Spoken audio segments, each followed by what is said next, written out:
내 이웃에게 팔든지 내 이웃의 손에서 사거든 너희 각 사람은 그의 형제를 속이지 말라. 그 희년 후의 연수를 따라서 너는 이웃에게서 살 것이요 그도 소출을 얻을 연수를 따라서 내게 팔 것인즉 연수가 많으면 너는 그것의 값을 매기고 연수가 적으면 너는 그것의 값을 적게 매길지니 곧 그가 소출의 다소를 따라서 내게 팔 것이라. 너희 각 사람은 자기 이웃을 속이지 말고 내 하나님을 경외하라. 나는 너희의 하나님 여호와이니라. 너희는 내 규례를 행하며 내 법도를 지켜 행하라. 그리하면 너희가 그 땅에 안전하게 거주할 것이라. 아멘. 우리가 이번 주에 이 베하르의 말씀을 통해서 이제 이 세상에 매여 있었던 또 땅을 먹고 사는 어떤 그런 이 대적의 이 삶에서 이제 우리가 벗어나서 이제 하늘을 소망하고 또한 이 땅 가운데에 보내심을 받은 그런 참된 목적, 그것이 곧 땅을 풀어내고 또 내 이웃을 내 몸과 같이 사랑하는 그 일들을 구체적으로 실현하는 것에 대해서 하나님이 계속 말씀을 하십니다. 사실 거룩이라고 하는 것을 한마디로 표현하자면 레위기에서 말씀하신 것과 같이 내 이웃을 내 몸과 같이 사랑하라. 나는 여호와니라 라고 하시는 하나님의 말씀이죠. 이웃을 내 몸과 같이 사랑할 수 있다면 그것이 가장 거룩한 제사장의 삶과 그러한 그 행동이 연결되는 것입니다. 그런데 오늘 이 말씀 속에서 희년에 대해서 그 이웃에게 또 그 형제에게 속이지 말고 그 희년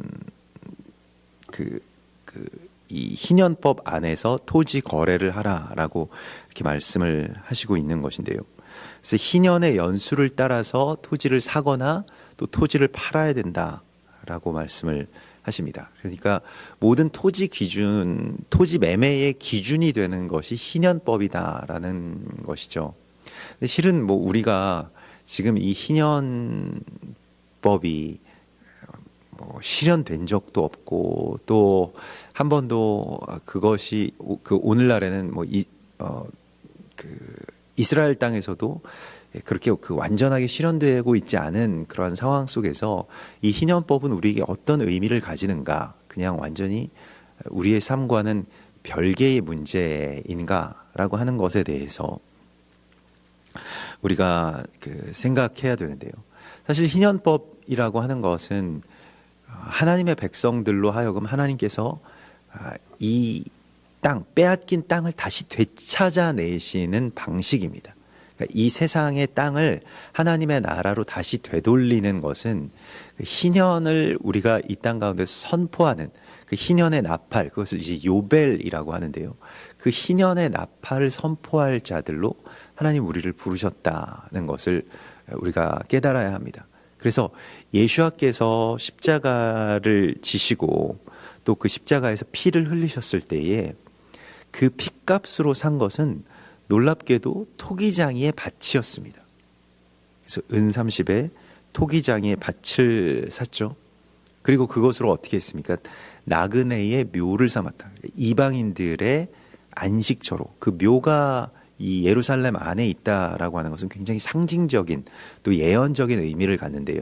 사실 이방인들의 묘가 또 이방 나그네들의 묘가 예루살렘에 있다라고 하는 것은 이 부활의 소망을 품게 되고 메시아께서 이 땅 가운데 다시 오실 때에 무덤들이 갈라지고 또 그 무덤에서 죽은 자들, 잠들어 있는 자들이, 잠자는 자들이 먼저 일어나서 주를 영접하게 된다라고 하는 그 예언의 말씀에 대한 소망이죠. 그래서 이스라엘에서도 이 예루살렘 그 경내에, 특별히 그 감람산 자락에 그 수많은 공동묘지처럼 그 묘지들이 있죠. 묘지들이 있는 이유가 바로 그러한 그 메시아 오심에 대한 소망 때문이죠. 그런데 예수께서 십자가에 흘리신 그 피 값으로 땅을 사셨다라고 하는 것은 굉장히 큰 이 희년에 대한 선포이고 또 우리에게 주시는 사명이라는 것을 우리가 알아야 합니다.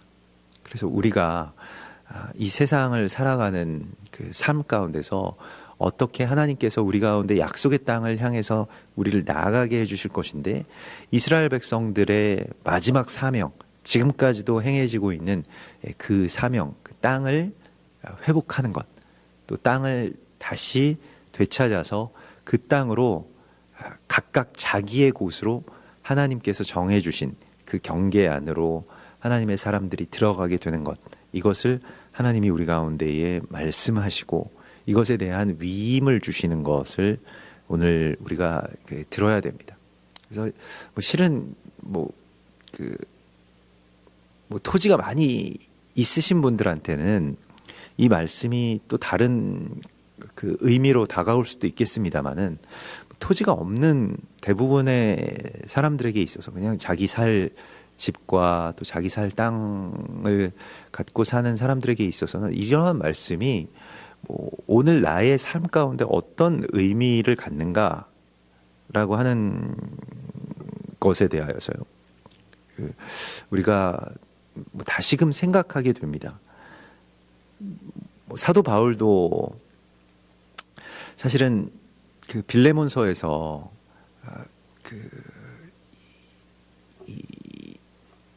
이 빌레몬의 편지를 보내서 그의 종 오네시모로를 이제 풀어주라라고 하는 그런 편지를 쓰면서 그가 무슨 빚진 것이 있다면 내가 대신 갚아주겠습니다라고 하는 그러한 간청을 하죠. 그 옥에 갇혀 있었던 바울이요. 근데 그러한 모든 것들이 실은 그 희년법과 관련이 있는 것입니다. 그래서 우리가 기업을 물은다, 혹은 그 대신 누군가의 빚을 갚아주고 그 땅과 그 사람, 노예된 그 사람의 처지를 풀어준다라고 하는 것이 우리의 사명이라고 하는 것을, 내 땅을만을 이야기하는 것이 아니고요. 그것을 하나님이 우리에게 말씀을 하십니다. 그래서 룻기에 보면 그 룻기 3장 9절에 보면 룻기가 다 이 희년에 대한 이야기이고, 이 보아스가 이제 그 자신의 땅에서 추수하고 있었던 그 보아스를 이제 룻이 찾아가죠. 그리고 또 그때 보아스가 묻습니다. 네가 누구냐 하니 대답하되 나는 당신의 여종 룻이오니 당신의 옷자락을 펴 당신의 여종을 덮으소서. 이는 당신이 기업 물을 자가 됨이니이다. 이렇게 말하고 있습니다. 그래서 기업 물을 자라고 하는 것이 이 땅을 풀어낼 사명을 받은 자를 뜻하는 것이고요. 또 당시에 어떤 구체적인 법으로는 이제 이 촌수가 가장 가까운 지체들이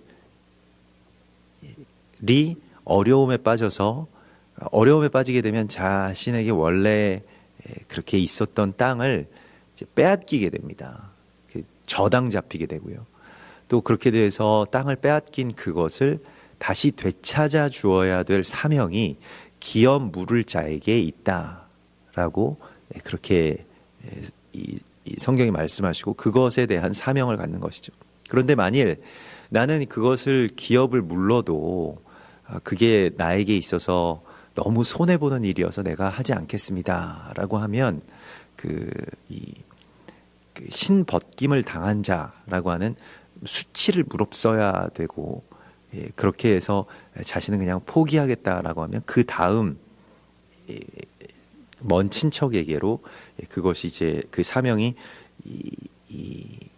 말하자면 전가되는 그러한 것을 보게 됩니다. 그래서 보아스가 원래 첫 번째 기업 물을 자가 아니었는데 이제 룻의 시어머니인 그 나오미와의 어떤 관계 안에서 첫 번째로 가까운 이웃은 아니었습니다만은 그 지역의 베들레헴의 가장 유력자였고, 그가 그들의 땅을 다시 되찾아주고 또 그 땅을 되찾아준 이 보아스가 이제 룻을 신부로 맞이해서 또 자녀를 낳고, 또 그 자녀의 말하자면 보아스의 손자가 다윗이 되는 것이죠. 그래서 이 메시아 왕국의 예표라고 할 수 있는 이 보아스의 이야기, 또 보아스와 2세 다윗으로 이어지는 그 이야기의 시작이 희년의 회복에 있었음을 하나님 우리에게 말씀을 하십니다. 그래서 희년이라고 하는 것은 그 50년째 해, 그 정해진 희년의 해가 될 때 희년을 그렇게 그 이 전 국가적으로 그렇게 선포하고 실현하는 것이 이제 그 통치자인 왕에게 있다라고 한다면, 그것은 이제 오늘날에는 다시 오실 메시아의 통치에 있죠. 그러면 그 전에 희년이 아직 성취되지 않고 전국적으로 아니면 그 뭐 제도적으로 그러한 것들이 이루어지지 않을 때 우리에게 주시는 사명이 무엇이냐라고 할 때, 오늘 누군가 묶여 있는 이웃이 있다면, 누군가 그 가난에 허덕이고 있는 그러한 우리의 친척이 있다면, 우리의 동역자들이 있다면, 그들을 위해서 우리가 먼저 그것을, 그 희년을 선포하는 것을, 그 땅을, 토지를 무른다 혹은 대신 갚아준다라고 하는 그러한 의미입니다. 이것이 내 이웃을 내 몸과 같이 사랑하는 것입니다. 우리에게 있어서는 정말로 그 뭐 큰 사명이라고 할 수가 있겠죠. 근데 여기에 대하여서 그 뭐 희년에 대해서 어제도 나누었던 것과 같이 제일 그 많이 이때까지 말씀하시고 한국 교회에 대하여서 이 열변을 토하셨던 그 대천덕 신부님 같은 경우에는 그것이 부분적으로나마 아니면 아주 일부나마 그것이 우리 안에서 실현될 때 정말로 하나님께서 이 땅과 또한 사람들에게 주시는 큰 기쁨을 그렇게 발견하게 된다고. 역사적으로 희년법이 어떤 그 일부의 지역에서 이 실현된 적이 있었거든요.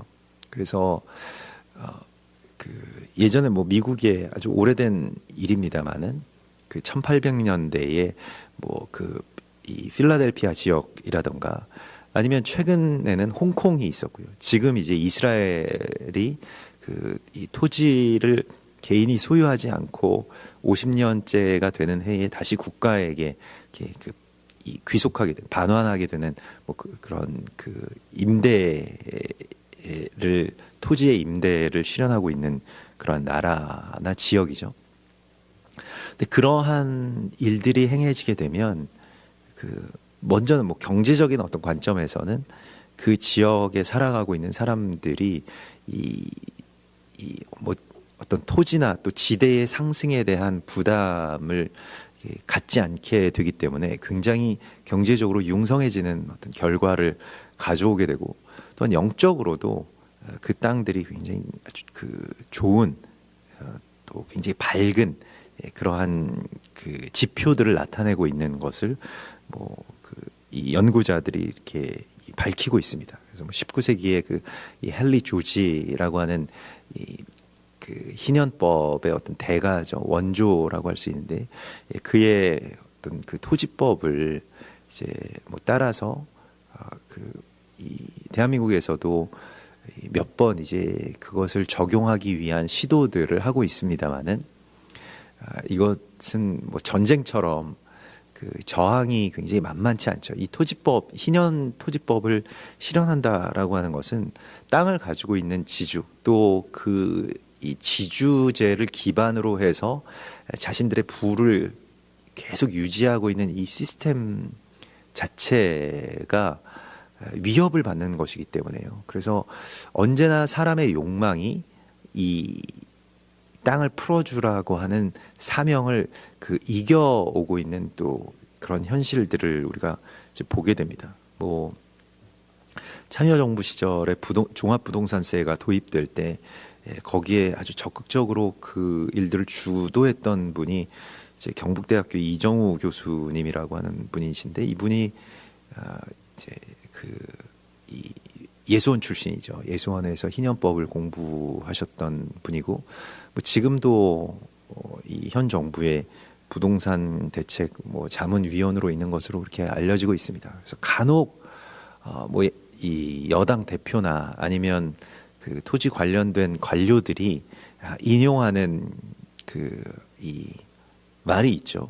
그 헨리 조지의 토지법에 대해서 그 우리가 그것을 도입해야 된다, 그것을 적극적으로 검토해야 된다, 이런 말들을 하는데, 또 뭐 사유재산을 위협하는 것이다, 또 이건 이 적화 세력의 그런 주장이다. 뭐 이렇게 또 아주 첨예하게 이것이 대립되고 있는 그런 현실입니다. 그래서 제도적으로 이것을 접근한다라고 하는 것에 대해서는 물론 이것이 이루어지는 것에 대해서 저도 뭐 바라고 찬성하고 또 이 일들을 하나님께서 이루실 것에 대해서 우리가 소망해야 되겠습니다만은 그것은 또한 메시아의 온전한 다스림을 통해서 이 땅 가운데 실현되겠죠. 근데 우리에게 있어서는 그 희년에 대한 소망을 품는 것이 먼저 중요하고요. 그리고 우리가 개인적으로 그러면 희년을 어떻게 우리의 삶 속에서 성취할 수 있을 것이냐 라고 하는 것에 대해서 그것이 어떤 사람들에게는 뭐 누군가의 빚을 대신 탕감해 주는 것이고 또 어떤 분들에게는 뭐 그 예전에 어떤 교회에서 분당의 한 교회에서 성도분들에게 그 이런 운동을 했다고 합니다. 그러니까 희년에 대한 뭐 우리가 그 가지고 있는 재산을 다 팔아서 가난한 자들에게 나눠줄 수는 없지만 뭐 전세 이렇게 놓고 살아가시는 분들 계시면 성도분들 계시면 좀 뭐 많은 분들이 이제 뭐 서울에 집을 갖고 뭐 분당으로 이사 와서 전세를 이렇게 놓고 있는데 뭐 몇 천만 원씩 뭐 하루아침에 올려달라 이렇게 하지 말고 우리는 그 올해 전세값이 올랐지만 올리지 않겠습니다라고 그렇게 합시다. 그것이 우리가 행해야 할 어떤 희년입니다. 뭐 이러한 일들을 성도들과 함께 해나갔다라고 하죠. 뭐 그 당시에 그 교회가 굉장히 부흥했던 어떤 그런 기억이 제가 있는데요. 예레미야서 32장에 보면 예레미야에게 이런 말씀이 나옵니다. 여호와의 말씀과 같이 나의 숙부의 아들 하나멜이 시위대 뜰 안에 안 나에게 와서 이르되 청하노니 너는 베냐민 땅 아나돗에 있는 나의 밭을 사라. 기업의 상속권이 내게 있고 물을 권리가 내게 있으니 너를 위하여 사라 하는지라. 내가 이것이 여호와의 말씀인 줄 알았으므로. 그래서 기업을 물을 권한이 너에게 있으므로 네가 이 밭을 사라라고 말하는 사람이 갇혀있는 시위대 뜰 안에 갇혀있는 예레미야에게 자기 친척이 찾아왔다는 거예요. 사실은 그 당시에는 이스라엘이 멸망할 그런 기운이 굉장히 많이 있었기 때문에 땅을 이제 매매한다라고 하는 것은 정신 나간 짓으로 어차피 땅을 이제 바벨론이 들어와서 빼앗을 것인데 이 땅을 내가 돈을 주고 산다라고 하는 것이요. 또 이것을 사서 이게 자기가 갖는 것이 아닙니다. 그 자기 친척에게 다시 돌려주는 것입니다. 대신 물러주는 것이라는 것이죠. 그 기업을 물은다라고 하는 것이 이제 그 값을 치르고 그 땅을 다시 회복해 준다라고 하는 것인데요. 그런데 예레미야가 이것이 여호와의 말씀인 줄 알았으므로, 그러니까 자기의 어떤 이익을 위해서 야, 나중에 이 땅값이 오르면 내가 이익을 보겠지라고 하는 생각으로 땅을 사는 것이 아니라 이것을 회복하기 위해서 땅을 사라라고 하는 그 말씀을 종말론적으로 예레미야가 받아들이게 됩니다. 이거 여호와의 말씀인 줄을 알아서 이것을 내가 회복하겠다라고 그렇게 말하죠. 그리고 그가 그렇게 그 땅을 사면서 하나님께로부터 들은 말씀은 예레미야서 32장 15절에 만군의 여호와 이스라엘의 하나님께서 이와 같이 말씀하시니라. 사람이 이 땅에서 집과 밭과 포도원을 다시 사게 되리라 라고 하는, 다시 이 땅의 매매가, 토지의 매매가 이루어지게 되리라 라고 하는 말씀을 하나님께서 주셨다는 것입니다. 그래서 토지가 팔리기도 하고 또 살 수도 있다라고 하는 것은 이 땅에 이 평안이 지속되고 있다라고 하는 것이죠. 우리는 이것이 좀 당연한 어떤 그런 시대에 살아왔습니다만은, 그러나 사람들이 이 땅을 땅의 주인 행세를 하고 또 땅을 자기가 점령하면서 하나님께 돌리지 않고 땅을 점령하면서, 땅을 점령하게 되면 사람들을 또 다 구속하게 됩니다. 그래서 사람들이 노예 상태가 되고요. 오늘날에도 이 땅 가운데에 이 많은 사람들이 빚에 허덕이고 있죠. 그래서 뭐 가계 대출이 뭐 얼마를 넘었다 계속해서 그렇게 말씀을 하시는데요. 뭐 실제로 우리가 그 빚을 지면서 우리 가정이 빚을 지면서 살아가게 되면 그것이 굉장히 아주 그 정말로 말 그대로 영혼까지 잠식하게 되는 것들을 우리가 그 경험하게 됩니다. 그 빚이라고 하는 것이 상당히 무서운 것이죠. 그래서 그것에 대한 뭐 이자가 아무런 뭐 어떤 대책 없이 계속해서 불어나게 되고요. 늘어나게 되고 또 거기에 대해서 또 빚을 져야 되고 이러한 일들이 계속 악순환이 되풀이되면서 사람들이 이제 노예가 되는 것이죠. 우리가 누구에게 지금 속해 있는 어떤 노예가 아니라고 할지라도 그 빚을 갚기 위해서 내가 정말 모든 걸 다 포기하고 돈만 벌어야 되고 또 가족들과의 관계, 자녀들과 함께하는 것, 또 하나님께 나의 시간을 드리는 것 이런 것들을 이제 못하게끔 만드는 것이죠. 그래서 우리는 너의 이웃을 이제 속이지 말고 내 하나님을 경외하라 이렇게 말씀을 하시는데 하나님을 경외하는 방식에 대해서 가장 어떻게 보면 좀 더 이 세상 속으로 들어와서 정말 경제적으로 아니면 재정적으로 하나님 경외한다라고 하는 것이 무엇이냐라고 했을 때 어떤 종교적인 그 틀 안에 그 성막 안에 갇혀 있지 말고 이웃을 위해서 또한 이웃에게 이 닥친 그런 어려움들을 풀어주는 자들이 되라라고 말씀을 하시고 있습니다. 그것이 하나님을 경외하는 것이다. 하나님 예배한다라고 하는 것이요. 하나님을 두려워하고 하나님을 예배하고 하나님 사랑한다라고 하는 것이 무엇인지를 오늘 성경은 희년의 연수를 따라서 그 이웃의 그 어려움들을 돌보는 것이라고 말씀을 하시고 있습니다. 그래서 18절의 말씀 오늘 이 말씀 본문 가운데서 너희는 내 규례를 행하며 내 법도를 지켜 행하라. 그리하면 너희가 그 땅에 안전하게 거주할 것이라. 땅을 지키기 위해서 이 일들을 행하여야 한다는 것입니다. 사실 땅에 전쟁이 나고 때로 기근이나 지진이 나는 이유에 대하여서 성경은 땅이 그 호소하는 소리를 듣게 되면 하나님께서 강제적으로 이 땅을 그러니까 안식년을 주시고 희년을 주시는 것을 보게 됩니다. 그래서 땅을 사람들이 소유하고 그 땅에 욕망이 막 깃들어 있으면 그 땅을 강제로 이렇게 풀어주시죠. 그런데 그럴 때는 거의 대부분 전쟁이 일어나서 땅에 있는 소유권이 완전히 다 무너지게 되고요. 그 땅이 못 쓰게 되고 강제적으로 땅이 안식하게 되고 휴식하게 되는 그러한 모습을 보게 됩니다.